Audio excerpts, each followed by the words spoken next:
और पंडित जवाहरलाल नेहरू जी को लेकर उनका धूमिल करने की जो राजनीति हो रही है उसको समाप्त होना चाहिए और नेहरू जी पे चर्चा होनी चाहिए। ये वही भारतीय जनता पार्टी, वही सरकार है जिन्होंने ये सेशन शुरू होने से पहले वो नोटिफिकेशन जारी किया था कि यहाँ के कोई भी सांसद वंदे मातरम और जय हिंद वाला नारा नहीं लगा सकते हैं।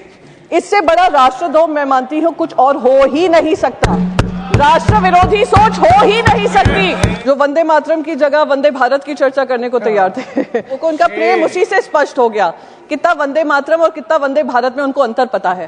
जो सही 150 साल का वंदे मातरम का इतिहास है देश की जनता के सामने पहुंचा है जब विपक्ष ने पूरे इतिहास की सही क्रोनोलॉजी जनता के सामने रखी है। मैं देशवासियों से अपील करूंगी कि इस चर्चा को ध्यान से सुने और जो व्हाट्सएप हिस्ट्री 2014 से चालू हुई है, जो मैं कहती हूँ जो उससे प्रभावित हैं, जो उससे पीड़ित हैं, वो जरूर इस चर्चा को सुने क्योंकि सही इतिहास जनता के सामने जाना बहुत जरूरी था और ये इस चर्चा के माध्यम से हुआ।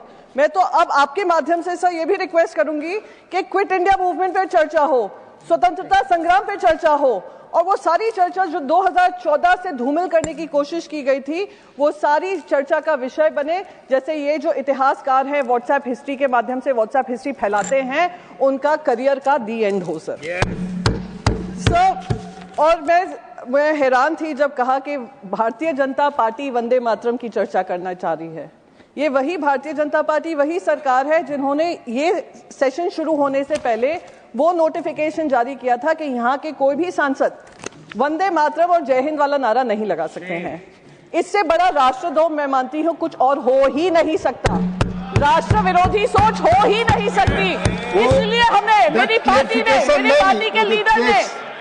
के लीडरशिप ने चेयरमैन को लिखा था कि ये नोटिफिकेशन इमीडिएटली विड्रॉ हो। वो और नया नोटिफिकेशन नहीं था, पुराने नोटिफिकेशन जो भी नोटिफिकेशन था फिर से जारी किया गया है सर प्लीज। हाँ सर, वंदे मातरम, हम तो वंदे मातरम की चर्चा करने आए। मैं सवेरे से बहुत सारे भाषण सुन रही थी उस तरफ से जो वंदे मातरम की जगह वंदे भारत की चर्चा करने को तैयार थे। आप देख लीजिएगा, लोकसभा में भी यही हुआ है, राज्यसभा में भी। मैंने बहुत सारे लोगों को, उनका प्रेम उसी से स्पष्ट हो गया। कितना वंदे मातरम और कितना वंदे भारत में उनको अंतर पता है। सर तीसरी बात, प्लीज बैठ सर तीसरी चीज, आप बैठ जाए। गृह मंत्री ने ये कहा कि ये सेलिब्रेशन है। बिल्कुल सेलिब्रेशन है, पर ये भारतीय जनता पार्टी का सेलिब्रेशन नहीं था क्योंकि उन्हीं के भाषण में उन्होंने ध्रुवीकरण की बात रखी, अपना पॉलिटिकल एजेंडा चलाने की बात रखी। और वही पंडित जवाहरलाल नेहरू जी को लेकर उन्होंने क्या क्या बातें नहीं रखी। कहा विभाजन तब से शुरू हुआ जब से 1937 में तीसरा और चौथा स्टैंजा हटाया गया।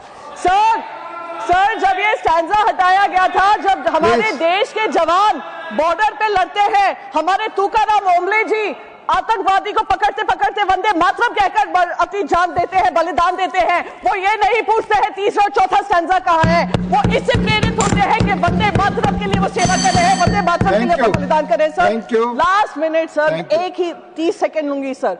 बस मैं यही कहूंगी आपके माध्यम से कि ये जो ध्रुवीकरण वाली राजनीति और पंडित जवाहरलाल नेहरू जी को लेकर उनका धूमिल करने की जो राजनीति हो रही है उसको समाप्त होना चाहिए। और मेरी जो नेमसेक है लोकसभा में, उन्होंने भी ये मांग रखी है कि नेहरू जी पे चर्चा होनी चाहिए और उसके बाद वंस एंड फॉर ऑल चर्चा समाप्त होना चाहिए।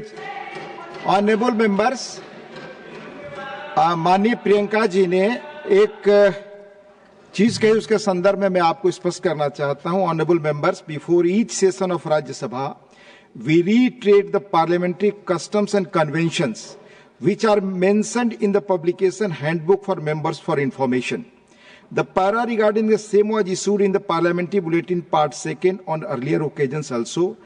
This from part of etiquettes to be observed. बोलने से मना नहीं किया था। आप भाषण में उन नारों को कोट न करें, भाषण होने दें इसके बारे। Please take your seat. Please, nothing is going on record. This form part of etiquettes to be observed in the House and impress upon the members to desist from interrupting the speech of another member by shouting slogans. There is no intention to stop any member from singing Vande Mataram to use a phrase as a part of his or her speech. आजादी बाद माननीय speaker की भाषण के दौरान जो लोग ये चीजें करते थे, टिकट्स का पालन नहीं करते थे, उस संदर्भ में ये चीज कही गई थी। That was mentioned. प्लीज, माननीय श्री दिनेश शर्मा।